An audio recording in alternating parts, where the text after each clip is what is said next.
जमीन पाकिस्तान की, आतंकी पाकिस्तान का, मोस्ट वांटेड भारत का और पिस्तौल अनजान की। पाकिस्तान में कुछ तो हो रहा है। भारत के मोस्ट वांटेड दुश्मन एक के बाद एक ढेर होते जा रहे हैं और नाम आ रहा है सिर्फ अनजान हमलावर का या किसी मास्क वाले शख्स का जो इन आतंकियों को चुन चुन कर ठिकाने लगा रहा है। पाकिस्तान में यह अनजान मास्क मैन कहीं भी आ जाता है। कभी मस्जिद के अंदर बैठे आतंकी को ढेर कर देता है, कभी मस्जिद से निकलता हुआ आतंकी इसका निशाना बन जाता है, कभी सड़क पर चलते हुए आतंकी को इसकी गोली ढूंढ लेती है, तो कभी इस अनजान मास्क मैन की पिस्तौल अस्पताल जाते हुए आतंकी का परमानेंट इलाज कर देती है। पाकिस्तान में ये हो क्या रहा है? ये ऑपरेट कैसे करते हैं कि फॉर एग्जांपल क्या कोई थर्ड पार्टी किसी चौथे मुल्क में कोई कॉन्ट्रैक्ट करते हैं, वो इधर क्या मतलब होता कैसे है? एक तो वो खुद यहाँ पे कार्रवाई करके उसकी जिम्मेदारी लेते और हमारे यहाँ भी मर रहे हैं लोग, और राज जिस तरह मुलव्वस है, बलूचिस्तान से लेकर लाहौर तक हर जगह पे अपनी वो कार्रवाइयाँ करते हैं। भारत के जो मुजरिम हैं जो ज्यादातर पाकिस्तान में छुपे हुए हैं, वो बड़ी मिस्टीरियस मौत मर रहे हैं। कोई ना कोई आके कत्ल कर देता है। अननोन गनमैन आए हैं अंदर, उन्होंने फायरिंग की है। इसको हम टारगेट किलिंग भी कह सकते हैं और टेररिज्म तो डेफिनेटली इसको हम ट्रीट कर रहे हैं। दुश्मन एजेंसी ये सारा कुछ कर रही है जो रिसेंटली आफ्टर तकरीबन 6 मंथ टू 1 ईयर ये चीजें चल रही है। पाकिस्तान में भारत के दुश्मनों को कौन खत्म कर रहा है?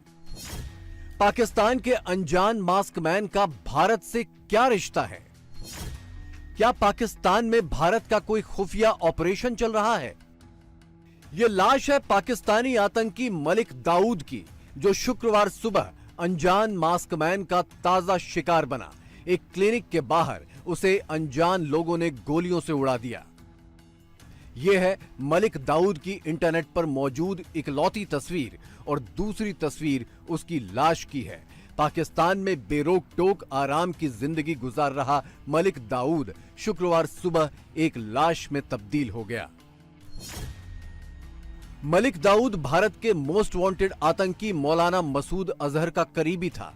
ये आतंकी संगठन लश्कर जब्बार का मुखिया था। मलिक दाऊद पाकिस्तान के उत्तरी वजीरिस्तान में रहने वाला आतंकी था और इसी इलाके का ट्राइबल लीडर भी था। अब ये जो शख्स है, अब इसको कोई पाकिस्तानी मार के गया होगा ना। ये तो नहीं हो सकता कि कोई इंडिया से बंदा आया होगा जिसने मारा होगा, क्योंकि वो तो नहीं कर सकते, क्योंकि एक वो ये उनके लिए लॉजिस्टिकली पॉसिबल नहीं होता।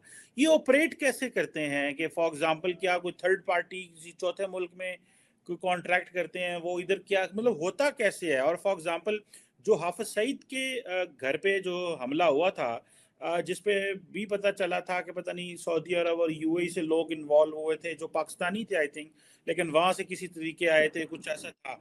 ये ऑपरेट कैसे करते हैं? और हमारी तो ये बहुत बड़ी, आपने बिल्कुल सही कहा कि ये वो मिलिटेंट हैं जो माजी में जहादी थे लेकिन मेन स्ट्रीम हो चुके हैं, और वो कहते हैं कि अब हमारा इन चीज़ों से कोई ताल्लुक नहीं है। लेकिन कहा जाता है कि ये जो साहब थे, इनके वालिद और भाई जो है स्टिल वहां पे थे, लेकिन इनको उस अंदाज से इनको टारगेट किया है। पाकिस्तान का मीडिया मलिक दाऊद की खबर को दिखाने में हिचकिचा रहा है। पाकिस्तान के जाने माने अखबार ने उसके मारे जाने की खबर तो छापी है, इसे टारगेट किलिंग का नाम भी दिया है, लेकिन उसके आतंकी कनेक्शन के बारे में अखबार खामोश है। आपको पता है कि भारत के जो मुजरिम हैं जो ज्यादातर पाकिस्तान में छुपे हुए हैं, वो बड़ी मिस्टीरियस मौत मर रहे हैं। ज्यादातर इनको कोई ना कोई आके कत्ल कर देता है। सितंबर अक्टूबर में मुफ्ती कैसर फारूक और मौलाना जियाउर रहमान मारा गया। शाहिद लतीफ मारा गया। शाहिद लतीफ 1994 में भारत में गिरफ्तार हुआ था और यूएपीए के जरिए इसको 16 साल की सजा हुई। ये जेल में जैश मोहम्मद के मसूद अजहर के साथ जम्मू की कोट बलवाल जेल में रखा गया था। इसको कांग्रेस की सरकार ने 25 टेररिस्ट भारत के जेलों से आज़ाद करके उनको पाकिस्तान भेजा था, गुडविल गेस्चर के तौर पर।